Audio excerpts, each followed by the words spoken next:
The 30% loss you suffered today will be your future golden necklace. You should always stay fully invested, but I won't lose. The Chinese stock market will definitely stand tall in the East. In September 2026, I'll say again, the Chinese stock market will rise to 14,600 points, and it can go up at any time. Don't criticize me. I'm much smarter than you.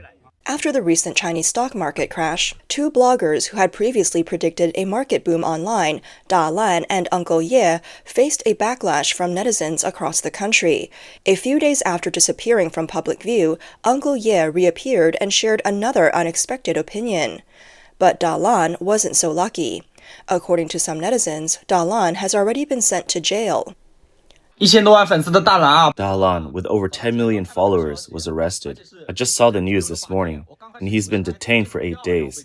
At first, I thought it was because of his stock recommendations, but it turns out he was arrested for defamation. The Hangzhou police detained him for 8 days. And yesterday, his account with over 10 million followers was permanently banned.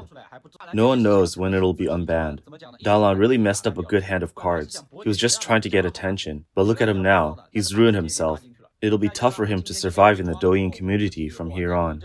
Some netizens even said he was lucky to be arrested by the police, or else his fate might have been worse because he lured new investors into the market. Lan is now wanted by netizens nationwide. So, what is the state of those investors who were tricked? This netizen slapped himself in the face after losing a fortune. 37岁人生第一次炒股 I'm 37, and this is my first time investing in the stock market. It's a disaster. I lost over 100,000 yuan today alone. What am I supposed to do? 47万了 I've lost 470,000 yuan. I lost 470,000 in a single day. It's over, completely over. I don't think today's stock market is scary. What's terrifying is if tomorrow's the same. What am I going to do if I lose another 300,000 yen tomorrow? And then there's this netizen, who lost tens of thousands of yuan from trading stocks and now can't even afford to add an egg to his meals.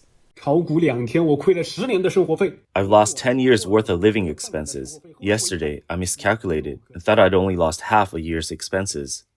But later, I realized it was actually 60,000 yuan, which is 5 years of living costs. Today, I've lost another 5 years worth. I live frugally, and even with rent, I spend less than 1,000 yuan a month. Look at what I'm eating. I don't even dare to buy noodles with eggs anymore. I cook 400 grams of noodles at a time, and that only costs 40 cents. The garlic costs just over 10 cents, the radish about 30 cents, and with soy sauce, salt, and gas, this meal costs less than 1 yuan. I don't even allow myself to eat hot, dry noodles because I want to save as much money as possible. But in the last few days, the stock market wiped out 10 years worth of my living expenses.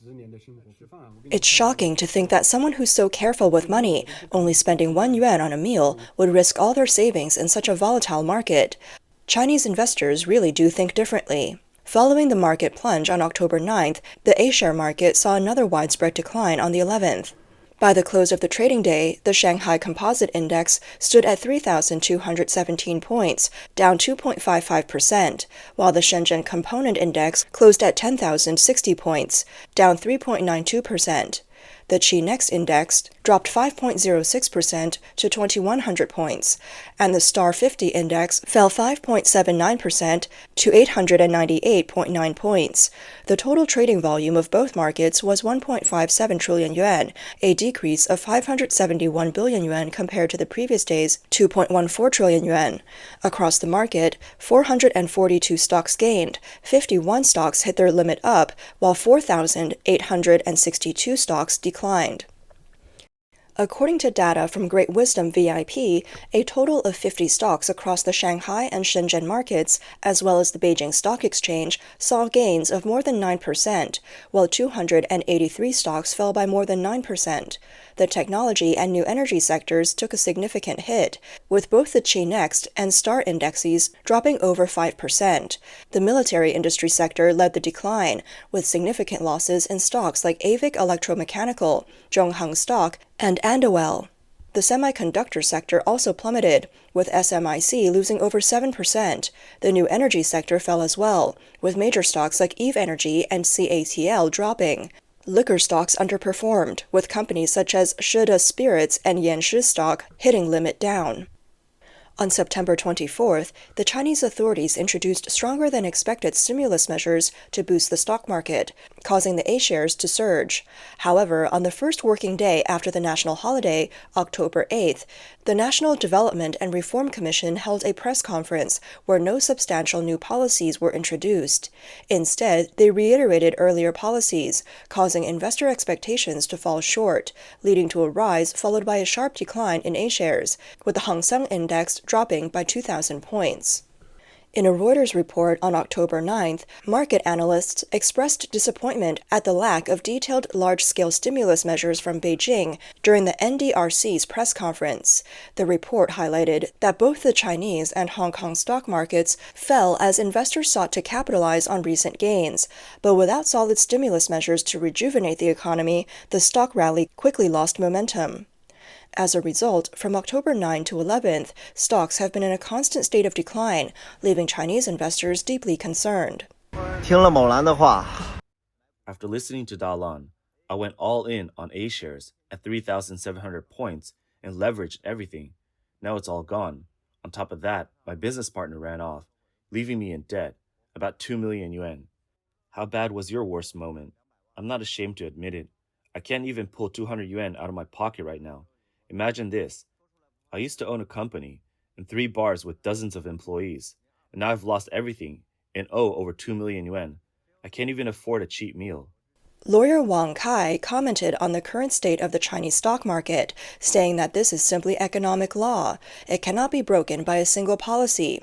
Without real improvement in the economy, there is no solid foundation for a stock market surge. He added that while injecting money into the stock market may temporarily inflate it, only capitalists truly benefit.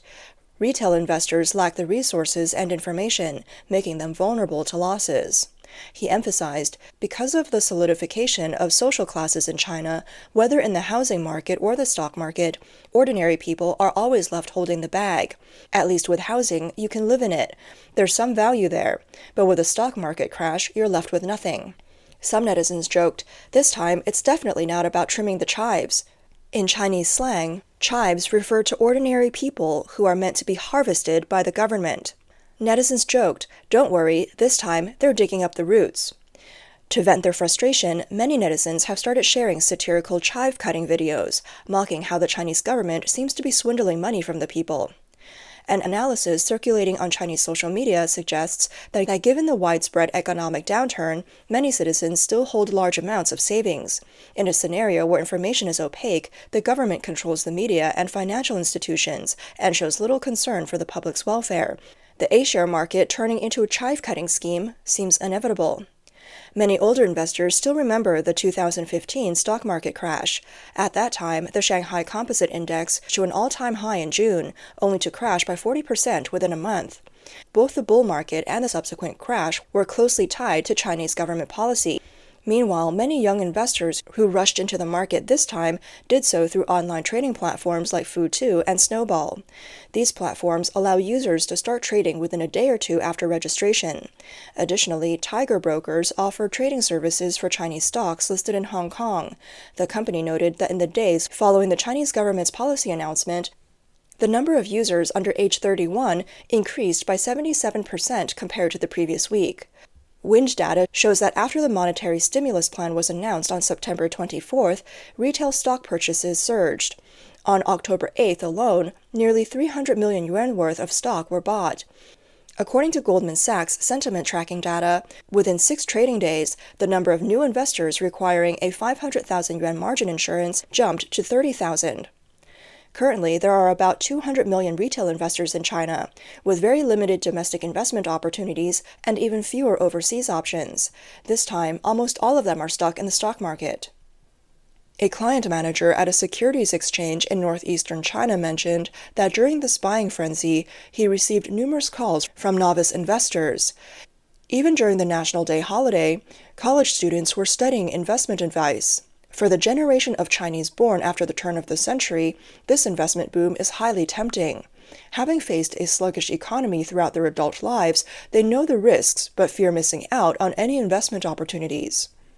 Since the COVID-19 pandemic, China's economy has been weak. with unemployment rising for the second consecutive month in August, hitting its highest level this year.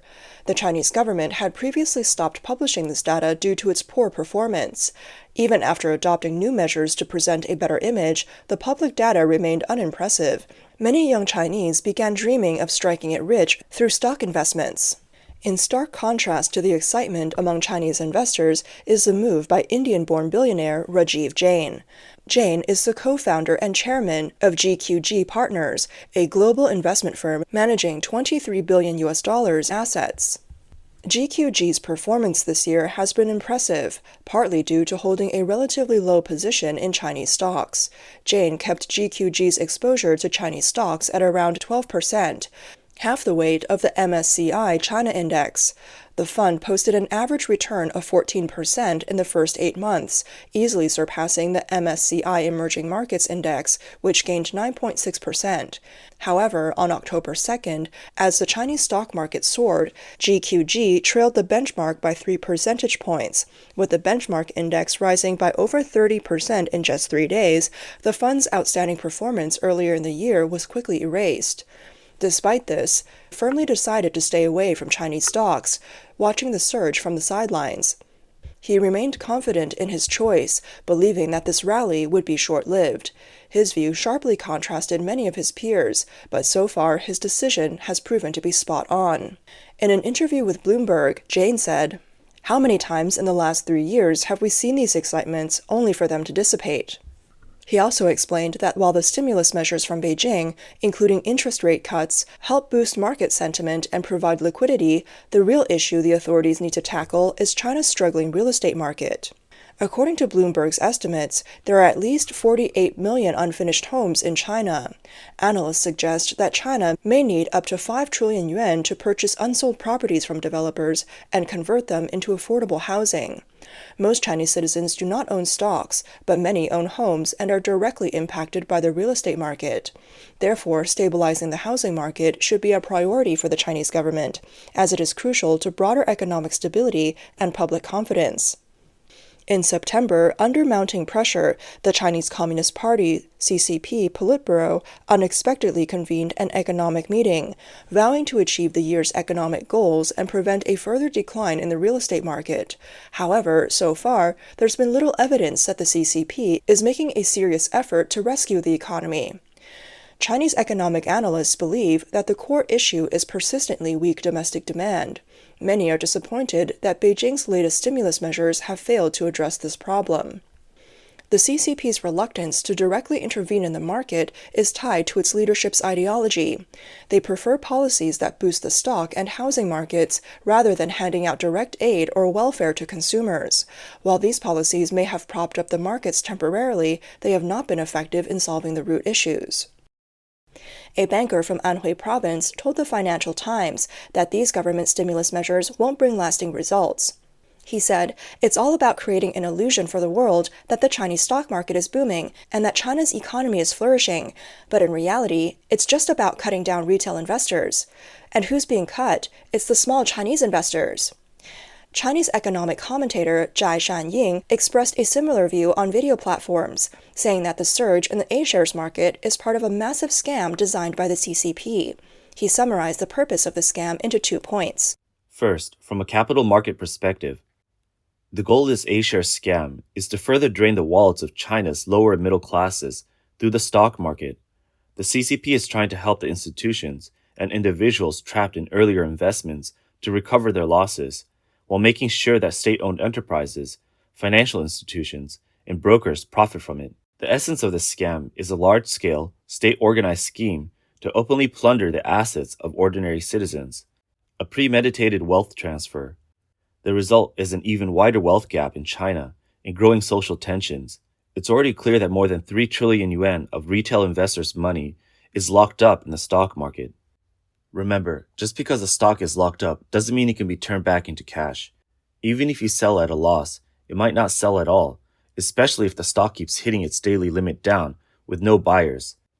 I've been saying for over 2 years that China's capital market, including the A-shares, has no investment value. It's purely a scam market, and this is determined by the rogue nature of the CCP itself. Regarding the second goal, he said, The second outcome of this stock market surge is that it won't stimulate consumption. Instead, it will drain the limit purchasing power of China's lower and middle classes into the stock market, worsening the already weak consumer market. As a result, the overall economic decline and collapse will accelerate due to the lack of consumption. The second point seems to be increasingly likely to come true. On the morning of October 12th, the State Council Information Office of China held a highly anticipated press conference. During the meeting, China's Minister of Finance, Lan and spent a long time reviewing the government's achievements. In outlining future work, he mostly used vague official language, while assuring that the annual budget would be met. He also mentioned that the central government has more room for debt and deficit increases. Lan also said they were studying changes to the value-added tax policy on ordinary and non-ordinary residential properties and planning to expand the use of special bonds, with a batch of mature and tangible reform measures to be launched in the next 2 years. China affairs expert Wang He commented that the Ministry of Finance's statements were mostly empty promises, throwing out bait to get people's hopes up, while the real policies are minimal. The gap between the content of this meeting and the large stimulus policies introduced before the National Day holiday has left many investors deeply disappointed. Similarly, the press conference held on October 8th did not announce any real concrete measures, leading to stock market turmoil, and under the same conditions, the stock market is likely to continue its decline next week. Wang He pointed out that the main focus of this press conference was not the stock market, but to ensure that the government reaches its goal of 5% GDP growth this year. The goal is to increase fiscal spending to resolve local debts and bolster bank capital, while also stabilizing the real estate market. This would indirectly help the stock market, but real support for the stock market comes from the central bank's policies, with fiscal policy playing only an indirect role. He also believes that the biggest issue facing China's economy is the lack of public confidence in the future. In the West, the approach would be to improve public expectations, but recent press conferences from the NDRC and the Ministry of Finance have offered no real solutions to save the economy. Instead, the government seems to be dragging things out, prolonging people's hopes that the CCP will launch a massive market rescue. However, it's becoming increasingly clear that the authorities have no real plan or determination to fix the situation.